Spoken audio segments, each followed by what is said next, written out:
The story begins in a dense and deserted forest where two men are seen hiding in the darkness of the night. Suddenly, one of them hears strange noises coming from nearby. He carefully moves toward the sound with a large knife in his hand, but before he can understand what is happening, mysterious creatures suddenly attack them. In the middle of the chaos, a young boy known as Number 3 desperately tries to escape with his life, but every attempt he makes ends in failure. Just then, the deadly commander of the Mogadorian army captures him, snatches the special pendant hanging around his neck, and kills him without showing any mercy. Within moments, his body turns into dust. After that, the commander adds the pendant to several others already hanging around his neck, making it clear that Number 3 was far from his first victim. Meanwhile, many miles away, John Smith, also known as Number 4, is spending time carefree with his friends near the ocean. As evening falls, he goes swimming in the sea with a girl. Everything seems peaceful and beautiful, but suddenly a bright light begins shining from his legs. Terrible pain spreads throughout his body, and he screams in agony.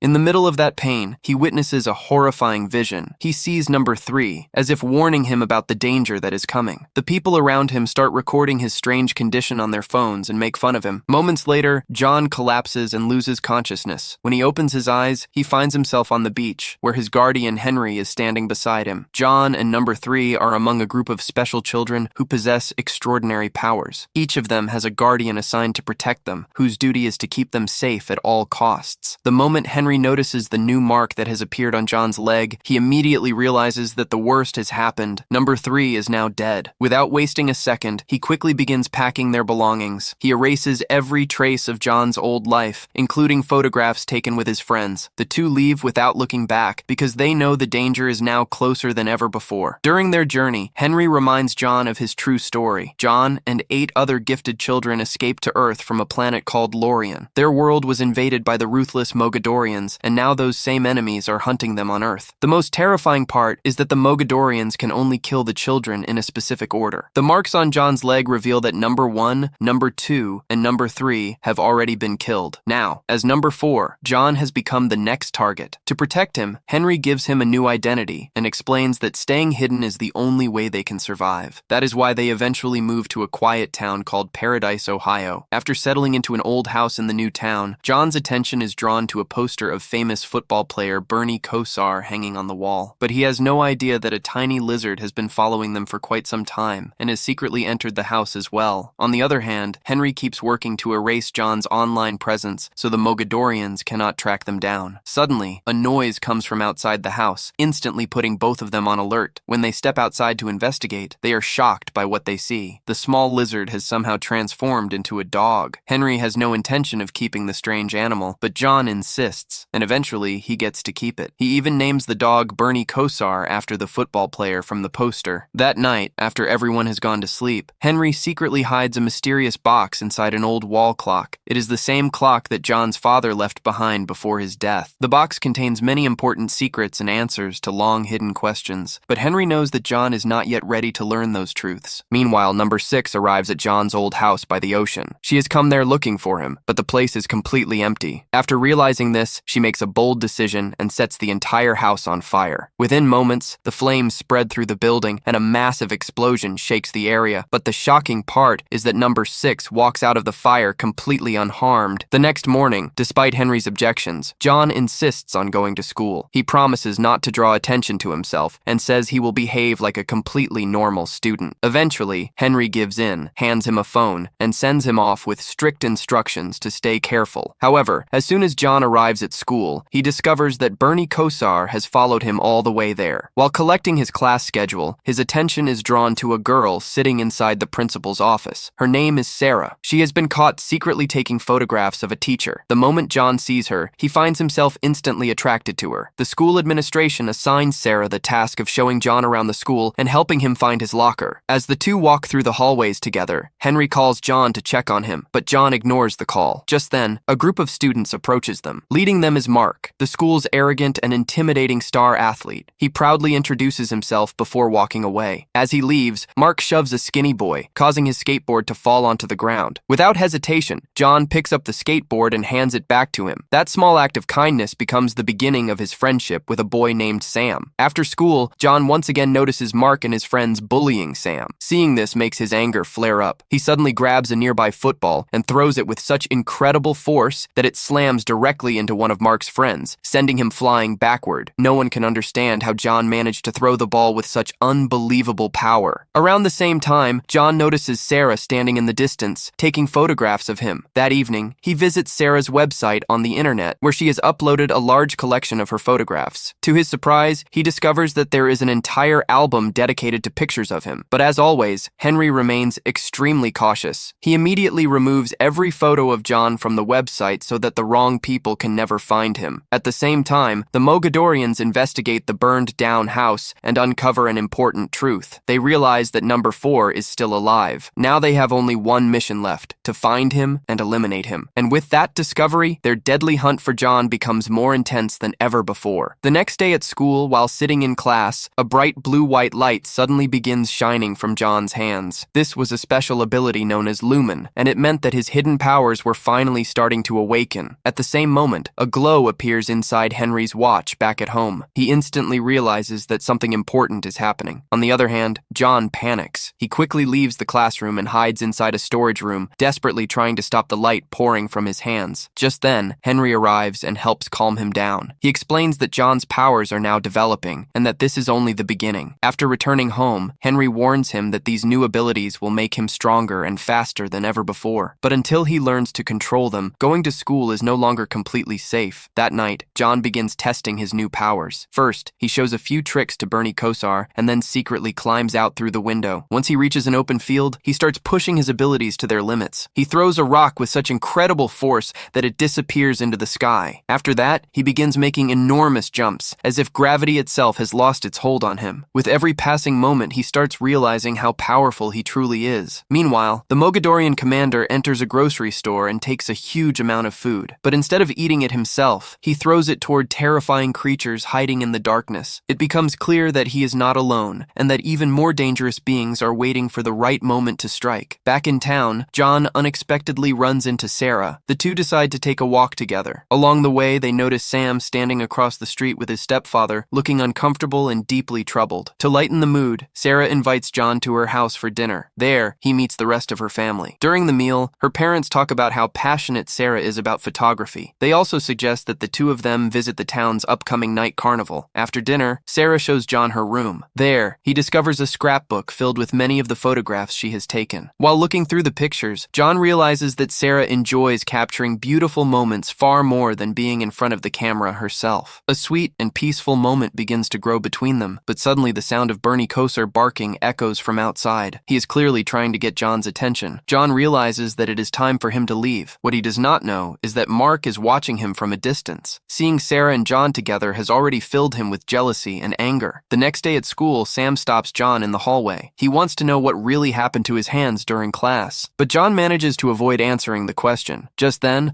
another one of Mark's cruel pranks is revealed. Bright pink paint suddenly bursts out of their lockers and sprays everywhere, ruining everything inside. Among the damaged items is a very special photograph of Sam with his real father. Seeing it destroyed makes Sam lose his temper, and he immediately attacks Mark. Once again, tension spreads throughout the school. During the commotion, John's hands begin glowing again, but this time he does not panic. He stays calm and quickly removes himself from the situation. Inside the bathroom, Sam opens up to John and shares something deeply personal. He explains that his real father disappeared many years ago, and he firmly believes that aliens took him away. His father had always been fascinated by extraterrestrials and mysterious events. Hearing Sam's story raises many questions in John's mind, because he himself is part of a truth the world knows nothing about. A little later, John spots Sarah in the school hallway, but this time he deliberately keeps his distance from her. He's afraid that drawing too much attention to himself will only make it easier for his enemies to find him. Meanwhile, Henry begins digging deeper into the mystery surrounding Sam's father. His investigation eventually leads him to an old and abandoned factory. There, he notices several strange and mysterious symbols carved onto a metal pillar. While searching the area, he also discovers a glowing stone known as a locator. Henry immediately realizes that it is far from ordinary, so he takes it home to learn more about it. That same night, John receives a message from Sarah. She invites him to attend the Spring Scream Festival with her. As they spend time together at the festival, Sarah finally opens up about her past. She reveals that she and Mark were once in a relationship, but their breakup ended badly. After they separated, Mark exposed several of her private secrets in an attempt to get revenge. A little later, they decide to go on a creepy ride that passes through the woods. At first, everything seems fun, but the mood suddenly changes. Mark and his friends show up and attack them. John is surrounded while Sarah is forcibly pulled away. Hidden nearby, Sam witnesses everything. For the first time, he sees John using his real powers with his own eyes. John fights back with everything he has, defeats Mark badly, and nearly breaks his arm. After that, he manages to rescue Sarah and get her to safety. Later that night, when he walks her home, the bond between them grows even stronger. Before saying goodbye, they share their very first kiss. But as John leaves, he accidentally touches a lamppost, causing it to snap apart. At that moment, he realizes that his strength has increased far beyond what it was before. John then decides that he can no longer hide the truth from Sam. He meets with him and reveals his real identity. He admits that aliens truly exist, and that Sam's father was never crazy. John warns him that this secret is extremely dangerous, and that knowing it could put his life at risk. But instead of being afraid, Sam becomes even more excited. At last, he has finally found the answer to the biggest question of his life. He promises John that the secret will remain safe with him forever. The next morning, John's problems become even worse. The town sheriff arrives at his house, and by coincidence, he also happens to be Mark's father. He accuses John of attacking his son. However, John handles the situation carefully and manages to pass the entire incident off as a misunderstanding. Henry watches everything from a distance. He realizes that John is no longer the frightened boy he once was, and is slowly beginning to understand both his powers and his responsibilities. But then, a new problem appears. The old video of John screaming in pain by the ocean suddenly goes viral on the internet again. It is the same footage that captured his mysterious condition. No matter how hard Henry tries, he cannot completely remove it from the internet. Understanding how serious the situation has become, Henry immediately decides that they need to leave town. But this time, John refuses. He does not want to leave Sarah behind. The disagreement quickly turns into a heated argument between them. The fight grows so intense that it nearly becomes physical. However, before they can settle their differences, Henry is suddenly kidnapped. The moment Henry disappears, John realizes that the situation is far more serious than he imagined. He asks Sam for help, and together they begin searching for him. Following a series of clues, they eventually arrive at a lonely house in the middle of nowhere. Once there, John tells Sam to stay outside and keep watch while he sneaks inside alone. The sight waiting for him inside is deeply unsettling. The walls are covered with newspaper clippings about missing people. Eventually, John finds Henry tied up with ropes and completely helpless. The truth soon comes out that his kidnappers are a group of obsessed conspiracy theorists working for the Mogadorians. But John has no time to think. Suddenly, a Mogadorian bursts into the room and launches a brutal attack. John and Sam struggle to fight their way out, while Henry directly confronts the alien himself. Chaos erupts everywhere. During their escape, Sam even loses the car keys. Left with no other choice, John uses his powers and starts the car without a key. For a moment, it seems like they are finally going to escape, but then the deadly Mogadorian appears in front of them once again. This time, he attacks Henry directly and drives a fatal strike into his chest. In a single instant, everything changes, and the man who had always protected John is now fighting for his life right before his eyes. As they drive away, Henry's condition continues to worsen. He has been badly injured, and his breathing grows weaker with every passing moment. Gathering the last of his strength, he hands John his special knife and the tracker. Then he reveals a crucial truth. Henry explains that Sam's father had been using the mysterious locator to search for the remaining Lorien children scattered across the world. He tells John that if he wants to defeat the Mogadorians, he must find the others like him. Winning alone is impossible, but together their combined powers could become the greatest threat the enemy has ever faced. With his final breaths, Henry urges John not to give up hope, but only moments later, his eyes close forever. Losing the man who was both his protector and a father figure leaves John completely devastated. Now only Sam remains by his side, and the battle ahead will have to be fought without Henry. Meanwhile, after failing to capture John, the Mogadorians arrive at the hideout of the people who kidnapped Henry. Furious over their failure, they punish them without mercy. Using a deadly machine, they execute everyone involved. After that, their full attention turns back to finding number 4. At the same time, the situation in town grows even worse. Police and local authorities raid John's house and officially label him a dangerous fugitive. A massive search for him begins across the area. On the other hand, Sarah starts realizing that John has been hiding much bigger secrets than she ever imagined. Eventually, she confronts him directly and demands the truth. For her, trusting excuses and half-truths is no longer possible. While traveling through town, Sam reveals another shocking secret. He explains that during his search for aliens in Mexico, his father discovered another piece of the glowing stone. John immediately realizes how important that object could be. Because of this, the two decide to find it. As always, the mysterious Bernie Kosar helps guide them. He leads Sam to the exact location where the stone has been hidden. It almost seems as if Bernie already knows everything. Meanwhile, John visits Sarah one final time at her house. He wants to clear up all the misunderstandings between them and perhaps say goodbye, but fate has other plans. Suddenly, the police arrive and surround the entire house from every direction. Left with no choice, John and Sarah climb onto the roof. During their escape, Sarah loses her balance and begins falling off the edge. In just a few seconds, she could have been killed, but at that exact moment, John uses his powers. Without even touching her, he stops her in midair using his telekinetic ability and safely saves her life. Witnessing such an impossible sight with her own eyes leaves Sarah completely stunned. Moments later, John puts on an even greater display of power. He lifts an entire police car into the air. Every officer watching is left speechless. At that point, nobody can deny that John is far from an ordinary human being. When staying there becomes impossible, John and Sarah manage to escape. They head toward the school, believing it is the safest place they can reach for the moment. But the real danger has already arrived in town. The Mogadorians enter the city with a convoy of heavily armored trucks. Their presence alone is enough to spread fear. They approach Mark and his father directly. Standing among them is the terrifying Mogadorian commander. His eyes are filled with nothing but rage and cruelty. Threatening Mark, he orders him to lead them straight to John. Now John's enemies are closer than ever before, and a battle is about to begin that could change the fate of the entire town. After reaching the school, Sam nervously tells John that the Mogadorians have surrounded the entire area from every direction. There is no easy way out anymore. It feels as if the end has finally come for John and his friends. But just when all hope seems lost, a new ally arrives to help them. It is number 6, whose real name is Jane. She carries deadly weapons and moves so fast that her enemies can barely see her. The moment Jane joins the fight, the battle begins. Within seconds, she takes down 2 Mogadorian soldiers. In response, the Mogadorians unleash their most dangerous weapon. Giant flying beast-like creatures descend from the sky and attack the school. Chaos erupts across the entire area. During the battle, another shocking event takes place. Bernie Kosar suddenly begins revealing his true form. Even Sam is stunned by what he sees, but no one has time to think about it because war has broken out on every side. As the fight continues, Bernie proves that he is far more than an ordinary dog. He charges straight at the enemy and takes on a massive flying monster. A fierce battle follows between the two creatures. In the end, Bernie defeats the terrifying beast, but he is badly injured in the process and returns to his dog form. Meanwhile, Jane keeps fighting, but she gradually starts losing strength. She needs help to reactivate her abilities. Calling out to John, she asks him to use his glowing energy to restore her power. John helps her, and together, they launch a powerful counterattack against the enemy. The battle has now become even more dangerous than before. A short time later, John, Jane, and Sam reach the school's football field, where they come face to face with the Mogadorian commander and a gigantic monster. This is the final and most important confrontation of the entire war. Working together with perfect teamwork, the 3 fight back. One by one, they eliminate their enemies and come close to defeating the commander as well. But then the giant creature suddenly grabs Jane and lifts her high into the air. Seeing her in danger, John rushes to save her. This time, he unleashes every power he has. The battle reaches its peak, and then comes the moment that changes everything. John releases all of his energy at once. A massive explosion erupts, and the Mogadorian commander is completely destroyed in the blast. The explosion is so powerful that no ordinary person could possibly survive it. But thanks to Jane's ability to withstand fire, both she and John make it out alive. The next morning, John and his friends gather the blue locator stones together. As soon as the stones activate, they reveal the locations of the remaining Lorien children still alive around the world. Now they finally know where their other allies are. Around the same time, another surprising moment takes place. Mark appears before them once again, but this time, he comes not as an enemy, but as a friend. He hands John Henry's mysterious box, the final gift left behind by his guardian, and the key to many unanswered questions. Their next mission is now clear. They must find the remaining Lorien children and unite against the Mogadorians. Sam also makes his decision. He is going to be part of this fight. Even without superpowers, he refuses to abandon his friends. Before leaving, John meets Sarah one last time. The two share an emotional moment, and John gives her a final kiss. Deep inside, he fears that he may never return again. As everyone prepares to begin their new journey, Bernie Kosar arrives as well, injured but full of spirit. Seeing him brings smiles to everyone's faces. Once again, he proves that he is not just a pet, but one of the most loyal members of the team. And with that, John, Jane, Sam, and Bernie set out on a brand new adventure. Countless dangers still lie ahead, but now they are no longer running away. Their goal is to find the remaining Lorien children and begin the war against the Mogadorians that could change the fate of the entire world. So, what did you think about this movie? Share your thoughts in the comments below. And if you enjoyed this recap, don't forget to like the video and subscribe to the channel for more amazing stories. See you in the next video.